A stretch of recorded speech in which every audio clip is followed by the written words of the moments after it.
Outer Wilds is the perfect opportunity to talk about why I do what I do here on YouTube.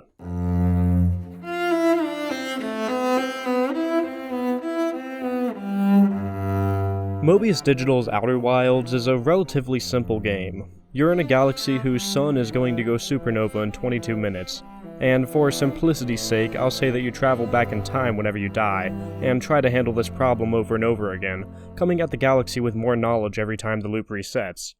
Amongst all of this, you're trying to learn all that you can about a hyper-advanced ancient alien race who created this time loop, and may even be responsible for the supernova. The game is working with relatively simple themes of futility in the face of certain death, the desire to grow beyond oneself, and the acknowledgement that that desire never goes away.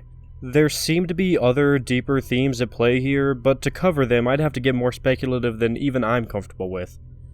Anyways, you'll probably have a handle on these main themes after the first hour or two of playing the game, so why am I talking about it?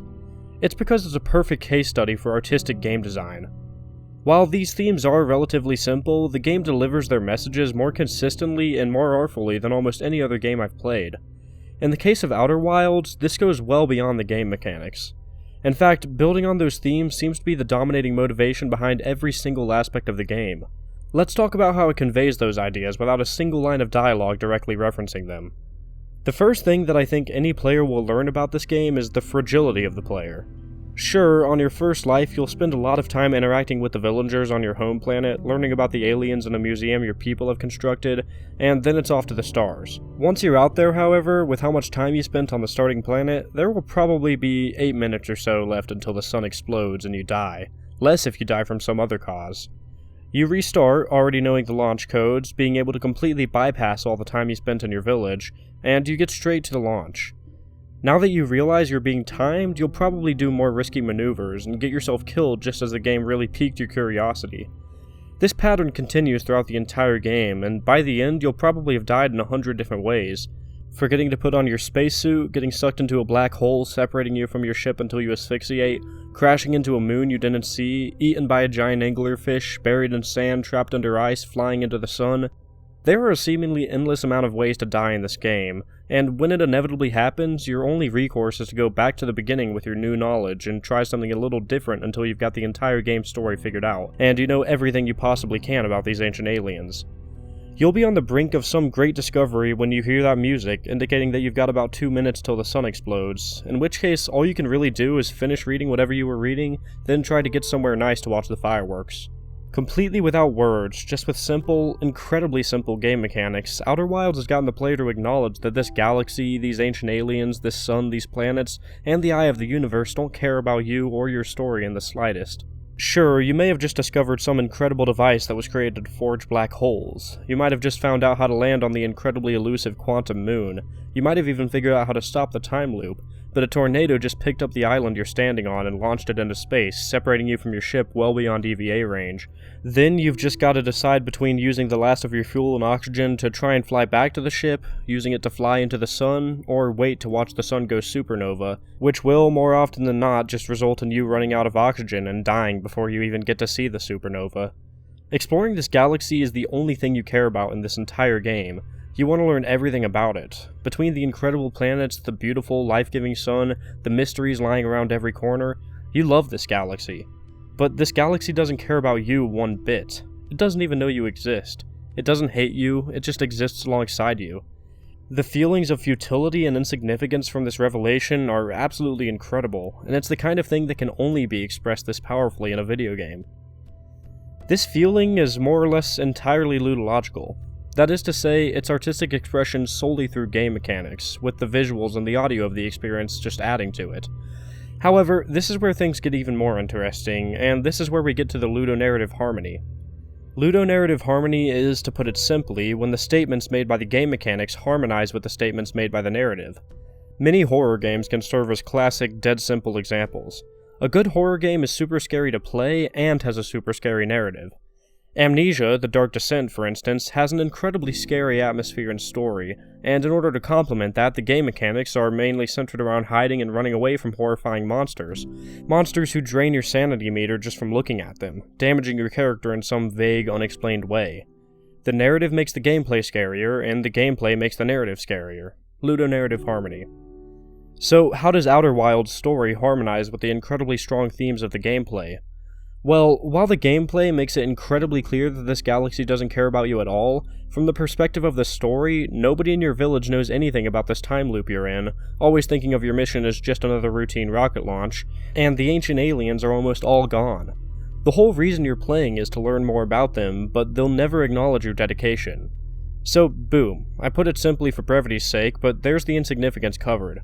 It's captured in gameplay by how easy and inevitable it is to die, and it's captured narratively by the fact that nobody will ever know what you're experiencing over the course of this game. How about that never-ending desire to grow beyond yourself? Simple, you spend almost your entire time with the game trying to learn about the ancient aliens, and as you learn about them, you realize that they spent their entire existence trying to learn about the quantum moon and the eye of the universe. Even though they're so much more advanced than us, practically godlike with their technology, they're just as fallible and just as humbled by the endless mystery of this world as we are. This is where the endings come into play. There will be in-game spoilers for a few minutes. You can skip to this timecode to get back to the video safely. The endings include various forms of permanent death of both yourself and the universe, one or two paradoxes that completely destroy the space-time continuum, and the true ending. All of those non-true endings obviously build on the theme of futility and indifference from the universe that I mentioned above, but what about that good ending? Well, to really explain what's going on here, I'd have to make a whole separate 20-minute video, and even then I wouldn't be doing it justice. I recommend checking out this guy's video if that's what you're looking for, link in the description. A basic rundown is that you manage to get to the eye of the universe, meaning you're outside of your universe as you watch it collapse. Through your quantum connection to your universe, the eye uses you to create a singularity, thus allowing a new Big Bang to occur and a new universe to be born in place of yours. Again, you die. As I said, I really can't get into the specifics, but I can talk about one thing.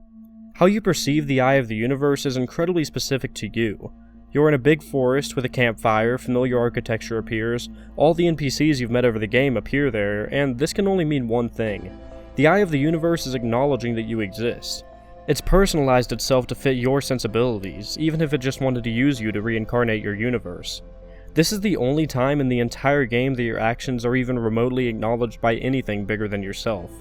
Sure, you still die, but for once, for the only time in the entire game, you actually make an impact. You're validated.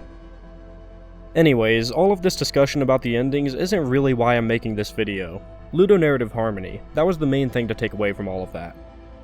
So, this is all neat and interesting, but why does any of it matter to the game? If the game's fun, right? Well, art is, at its core, about one thing: making the viewer feel something, and games are in an especially good position to do that.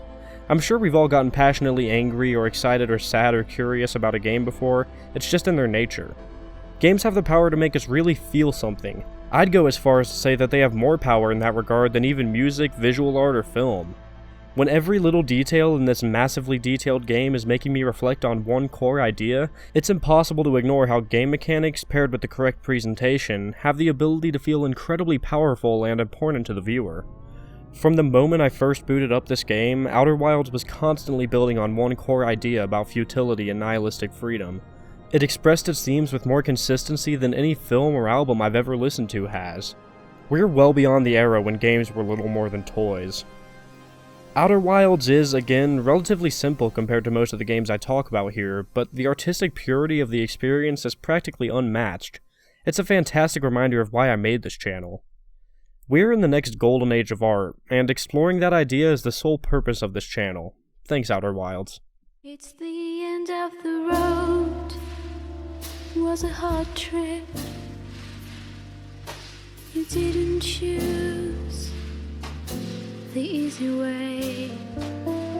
It's the end of the world. You're almost fast asleep,